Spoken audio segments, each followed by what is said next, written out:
Hello students, मैं doctor Deepa Kaushik, associate professor history, government girls college Rajgarh Churu.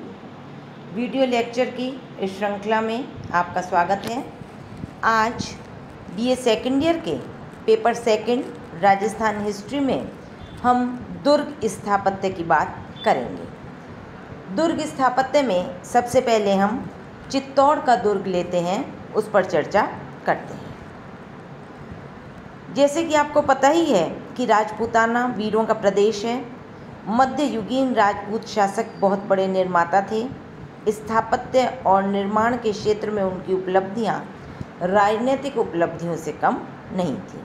अतः इस प्रदेश में छोटे बड़े बहुत से दुर्ग देखने को मिलते हैं। राजस्थानी दुर्ग हिंदू व मुगल स्थापत्य शैली का सुंदर समन्वय है। कौटिल्य ने भी अपने अर्थशास्त्र में 6 प्रकार के दुर्ग बताए हैं। उसके अनुसार राजा को अपने राज्य की सीमाओं पर युद्ध की दृष्टि से दुर्गों का निर्माण करना चाहिए और राज्य की रक्षा के लिए औदक दुर्ग जो कि पानी के मध्य स्थित हों, पर्वतीय दुर्ग जो कि पर्वत श्रृंखलाओं पर निर्मित हों, उनका निर्माण करें। आपात स्थिति हेतु उन्हें धनवन दुर्गों जो कि रेगिस्तानी क्षेत्र में निर्मित हों, इस प्रकार के दुर्गों का, साथ ही वन दुर्गों का निर्माण करना चाहिए।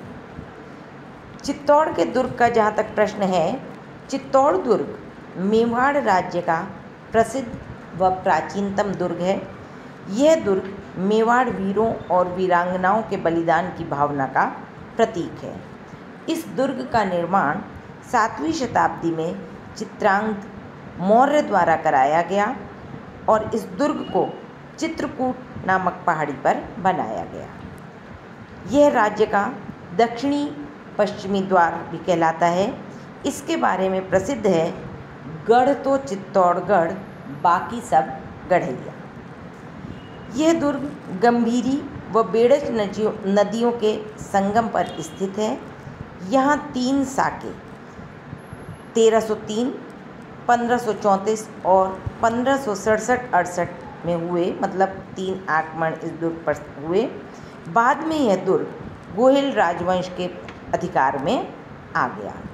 यहाँ पर बाद से हमारा तात्पर्य ये है कि जब राजपूताना में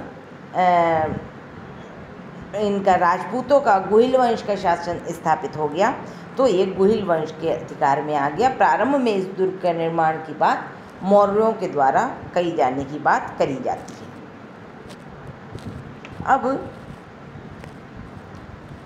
ये जो संपूर्ण दुर्ग है चारों ओर सुदृढ़ दीवारों से घिरा हुआ है और उसकी सुरक्षा हेतु मुख्य मार्ग तथा 7 द्वार बने हुए हैं।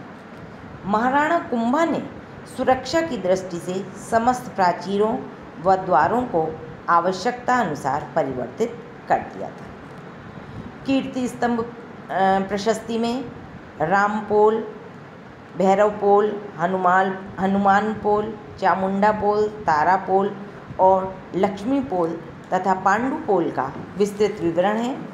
प्रथम द्वार के बाहर एक वर्गाकार चबूतरे पर प्रतापगढ़ के रावत शासक बाघ सिंह का स्मारक बना है, जो 1534 ईस्वी में गुजरात सुल्तान बहादुर शाह के आक्रमण से दुर्ग की रक्षा करते हुए मारा गया था। भैरवपोल में कल्ला और जयमल राठौर की छतरियाँ बनी हैं। ये दोनों 1567 ईस्वी में अकबर के आक्रमण से दुर्ग की रक्षा करते हुए शहीद हुए थे। आगे बढ़ने पर गणेश पोल, लक्ष्मण पोल आदि को सुदृढ़ दीवारों से जोड़ा गया है।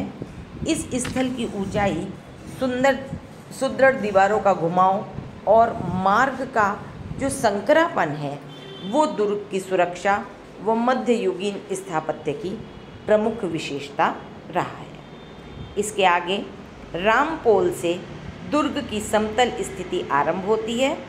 इसके एक तरफ सिसोदिया स्मारक और आगे बढ़ने पर दाहिनी ओर तुलजा मंदिर, तत्पश्चात बनवीर द्वारा निर्मित नवलख भंडार मंदिर और हवेलियाँ हैं। मंदिर के चारों ओर तक्षण कला का सुंदर ढंग से उपयोग किया गया है।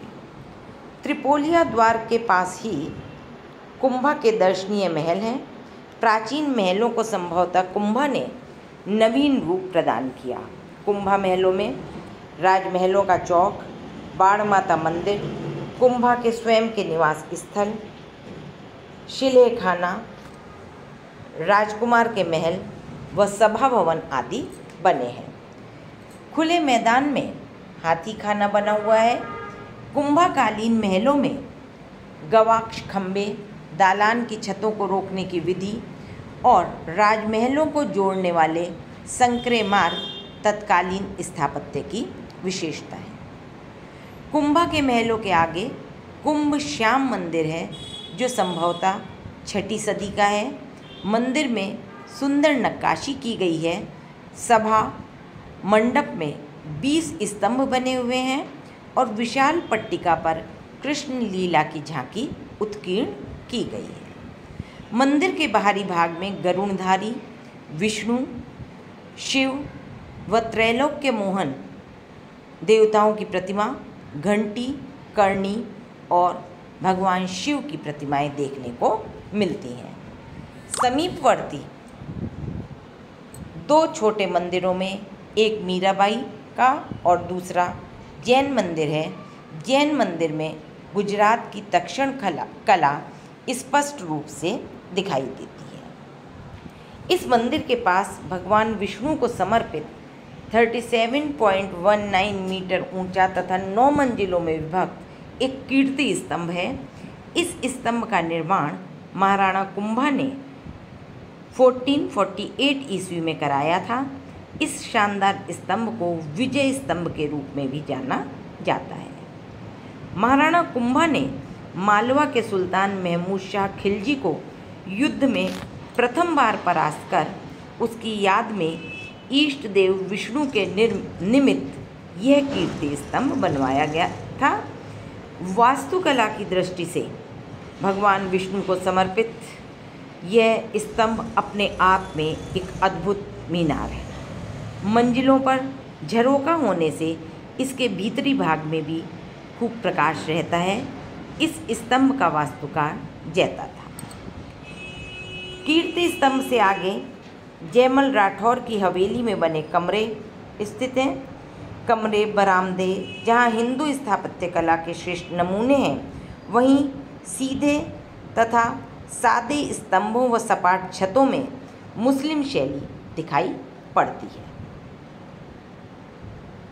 हवेली के आगे पद्मनी महल और कालका मंदिर आता है, जो पहले सूर्य मंदिर था। आगे एक 7 मंजिला जैन विजय स्तंभ निर्मित किया गया है, जो कि गुजरात की तक्षण कला के अनुरूप है। दुर्ग में स्थित लक्ष्मी मंदिर, नीलकंठ का मंदिर, अन्नपूर्णा मंदिर और लक्ष्मी जी का मंदिर, कुकड़ेश्वर मंदिर व कुंड, रत्न सिंह महल आदि दर्शनीय स्थल हैं। चित्तौड़ दुर्ग में जो रतन सिंह के महल में दर्शनीय सबसे अधिक दर्शनीय स्थल है, वो है पद्मनी का महल। इन महलों व मंदिरों में पश्चिमी भारतीय स्थापत्य शैली व मुस्लिम शैली की झलक देखने को मिलती है। तो इस प्रकार हम देखते हैं कि चित्तौड़ का गिरि दुर्ग अपने आप में एक पूर्ण इकाई है। 1303 ईस्वी में अलाउद्दीन खिलजी के आक्रमण से पूर्व चित्तौड़ निवासी किले के भीतर ही रहते थे। बाद में ये तलहटी में बसना शुरू हो गए। मालवा व गुजरात के मार्ग में स्थित होने के कारण किले का सामरिक महत्व है।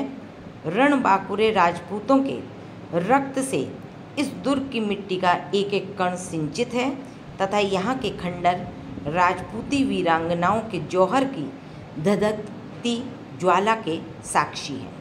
अपनी ऐतिहासिक परंपराओं के कारण राजस्थान ही नहीं अपितु समस्त भारत में चित्तौड़ का दुर्ग अपना विशिष्ट स्थान रखता है। Thank you.